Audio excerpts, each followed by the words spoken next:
Hi, I'm Jonathan Barber. Anyway, all right. Hi, I'm Jonathan Barber.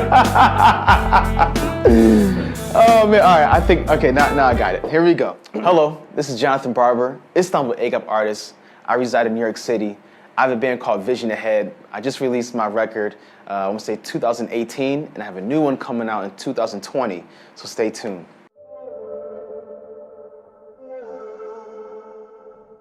So I started learning the drums, and I guess my introduction to this instrument was due to my father. So my family started like in the church and had a family church. And the cool thing about that whole experience was, at the time, they rented out a YMCA to hold service there, and my dad was a drummer. And so we would set up the equipment and break it down every Sunday. So I was like his little roadie. And so at an early age, I was really hands-on to the instrument. I knew what all the pieces were, the names and the functions, and how to set it up, and kind of like how to adjust certain things. And I just kind of fell in love with just drums in general. And from that point on, my dad would always set up the drums in the living room. So we had a sofa, we had a television, and we had a drum set. And he didn't really...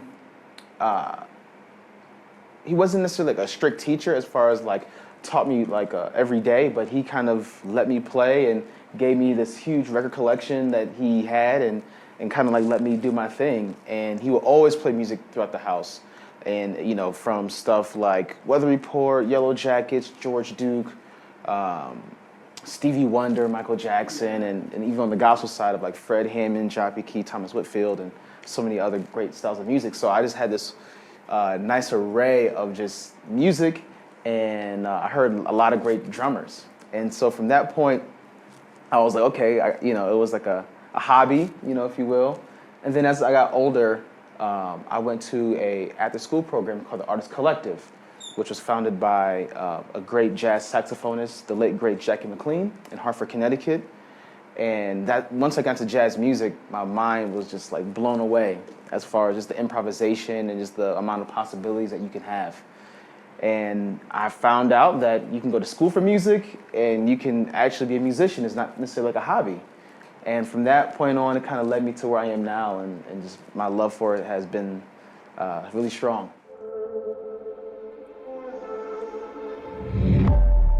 All right, so that's a really great question. It's kind of a hard question, but I would say when I was graduating college, the University of Hartford, I linked up with Wallace Roney, who was an amazing trumpeter back in the States, and he was a protege of Miles Davis, and he's also in Tony Williams' band in the, I guess, late 80s, early 90s, and I'm such a fan of Tony Williams, obviously.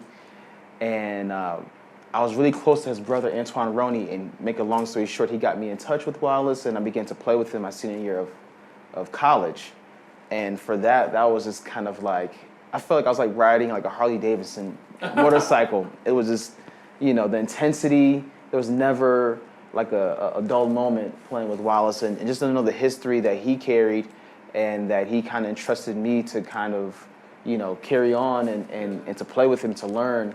It was such an amazing experience. So from that point, it kind of got me way deep into the jazz industry, and yeah, the rest is history.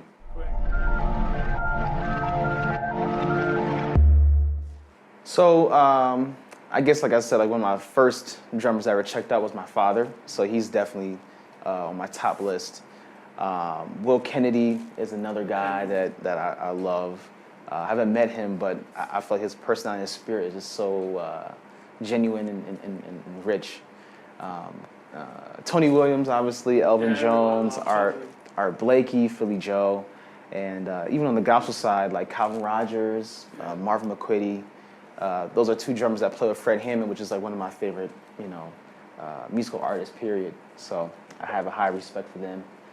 And some of the, like, I guess, current guys and people that I'm really in touch with, my teacher in college named Eric McPherson, who's amazing. I recommend everyone check him out, YouTube or Spotify, all his recordings and people he's played with, Jack McLean, Andrew Hill.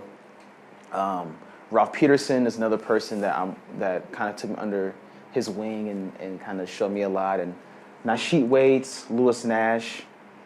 I'm a fan of Cream Riggins. He's an amazing drummer in the hip hop world and even the jazz world. So, you know, there's a lot of them. Yeah. I love them all, really.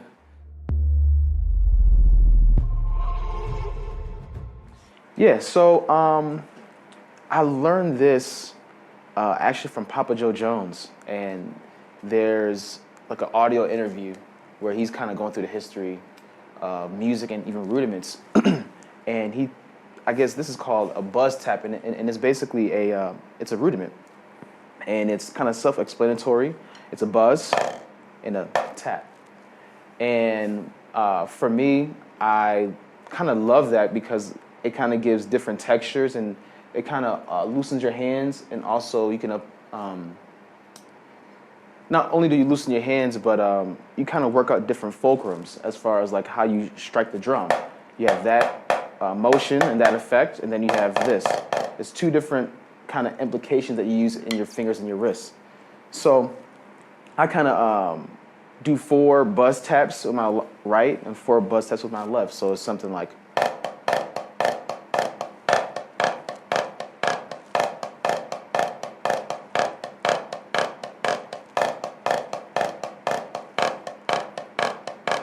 Or I can just do them unison together.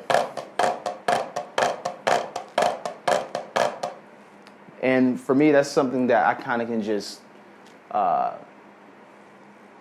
feel relaxed and kind of warm up, and it just kind of just gives me a chance to think, but also kind of loosen up my hands and also the different possibilities that I use on the drum set. You know, I'm not just using necessarily one motion. Obviously, it might just be a buzz, or it might be a single stroke, or that case may be. So, buzz taps. So when you play the buzz tap, you count in 4 or you count in 3? Yes, I'm counting in 4. Yeah, so it's like 1, 2, 3, 4. 1, 2, 3, 4. 1, 2, 3, 4. Okay, cool, great. Thanks. Yeah, I'll say definitely listen to as much music as you can, you know, and also versify yourself by listening to different kinds of music. Obviously, there's going to be certain styles or genres of music that you're going to gravitate towards, but just try to check out as much as you can. And obviously, with the internet being so prominent in our society, I feel like it's a little easier to do that. And I would say play along with songs, and because that will give that'll help you work on your feel and also listening and structure and different implications, as different songs require different things. And also have fun, you know, enjoy what you're doing, and just listen. I think that's kind of one attribute that you can never go without playing music. You have to listen, and you have to continue to listen, and you always will hear new things as well. This is Jonathan Barber. I want to send a special shout out to Gutsu Yenyu. I had an amazing time.